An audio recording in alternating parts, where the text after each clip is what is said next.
दरिंदे ने सुनाई एक और थ्योरी। पहले गुनाह कबूला, फिर यू टर्न।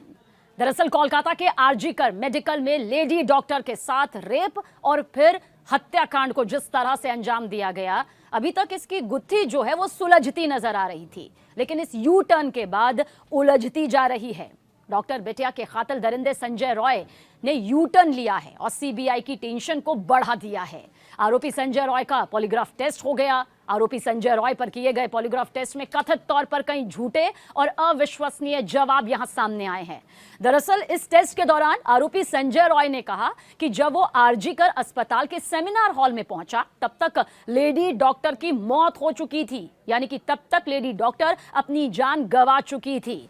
वैसे जानकारी आप तक पहुंचा दें कि इसी सेमिनार हॉल में 9 अगस्त को महिला डॉक्टर का शव मिला था। सीबीआई सूत्रों की माने तो आरोपी संजय ने खुद को बेकसूर बताया और कहा कि उसे फंसाया जा रहा है, यानी कि कहीं ना कहीं उसने खुद अपने साथ साजिश होने की बात यहां पर कही है। जबकि पहले खबर पूरी तरह से यह सामने आई कि उसने अपना गुनाह कबूला है। मीडिया रिपोर्ट के मुताबिक सूत्रों की माने तो पॉलीग्राफ टेस्ट के दौरान आरोपी संजय रॉय काफी नर्वस था, काफी बेचैन नजर आया, बहुत परेशान नजर आया।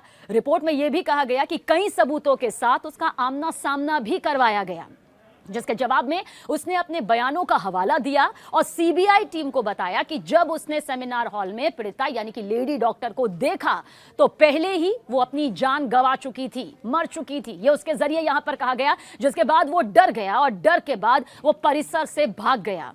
लेकिन कब अरेस्ट हुआ संजय? रिपोर्ट की माने तो आरोपी संजय रॉय की वकील कविता सरकार ने आरोप लगाया कि बचाव पक्ष के वकील को पॉलीग्राफ टेस्ट के वक्त और जगह के बारे में जानकारी नहीं दी गई थी। इसकी वजह से जो बचाव पक्ष का कोई वकील टेस्ट के दौरान मौजूद नहीं हो सका, जो राष्ट्रीय मानवाधिकार आयोग के दिशा निर्देशों का उल्लंघन है। जानकारी पहुंचा दे कि 33 साल का संजय रॉय, जिसके ऊपर लेडी डॉक्टर के मर्डर रेप का ये पूरा केस है, 10 अगस्त को इस मद्देनजर उसको गिरफ्तार किया गया था। उस पर आरोप है कि उसने ही रेप के बाद डॉक्टर की हत्या की थी, इस पूरी वारदात को अंजाम दिया था। हालांकि इसके बाद कई और थ्योरीज भी सामने आई। सीबीआई की क्या वाकई टेंशन बढ़ चुकी है? दरअसल सीबीआई सूत्रों की माने तो कोलकाता कांड पर पहले आरोपी संजय रॉय ने अपना अपराध कबूल लिया था, मगर अब उसने ये यू टर्न ले लिया है। खुद को निर्दोष बताते हुए, बेकसूर बताते हुए कहा कि उसे फंसाया जा रहा है। पुलिस को डॉक्टर के शव के पास एक ब्लूटूथ डिवाइस मिलने के बाद उसे गिरफ्तार किया गया था। ये पुलिस ने उसकी गिरफ्तारी की थी। सीसीटीवी फुटेज में वो अस्पताल की तीसरी मंजिल पर भी दिखाई दिया था, जहां सेमिनार हॉल मौजूद है। संजय रॉय ने कथित तौर पर जेल गार्डों से कहा कि उसे आरजीकर अस्पताल में हुए रेप और हत्या के बारे में कुछ भी नहीं पता। उसने सियालदह में अतिरिक्त मुख्य न्यायिक मजिस्ट्रेट अदालत के समक्ष उनके सामने इसी तरह के दावे करने के बाद पॉलीग्राफ टेस्ट के लिए सहमति दी थी। उसने अदालत से, कोर्ट से कहा कि वो अपनी बेगुनाही साबित करने के लिए टेस्ट करवाना चाहता है। अब उसने क्या दावा किया ये समझिए। दरअसल जेल सूत्रों की माने तो आरोपी संजय रॉय ने अब जांच एजेंसी यानी सीबीआई के सामने अपना बयान बदल लिया है, यू टर्न ले लिया है। जहां पहले संजय रॉय ने कहा कि मैंने ये अपराध किया, मुझे फांसी दे दो, अब वो ये कहने लगा है कि जो टेस्ट करना है कर लो, मैंने कुछ नहीं किया है, मुझे फंसाया जा रहा है। जबकि सीबीआई सूत्रों का कहना है कि संजय रॉय को लेकर जो दावे वाली खबर आ रही है वो सरासर गलत है, तथ्यहीन है, उससे सिरे से खारिज कर दिया है। सीबीआई सूत्रों का यह बड़ा दावा है। सीबीआई के सामने टेस्ट के दौरान आरोपी संजय रॉय ने यह कबूल किया है कि उसे फंसाया जा रहा है, या उसने कोई बयान दिया है, मैंने कत्ल नहीं किया है। यह मामला देखिए किस तरह से अब और उलझता जा रहा है।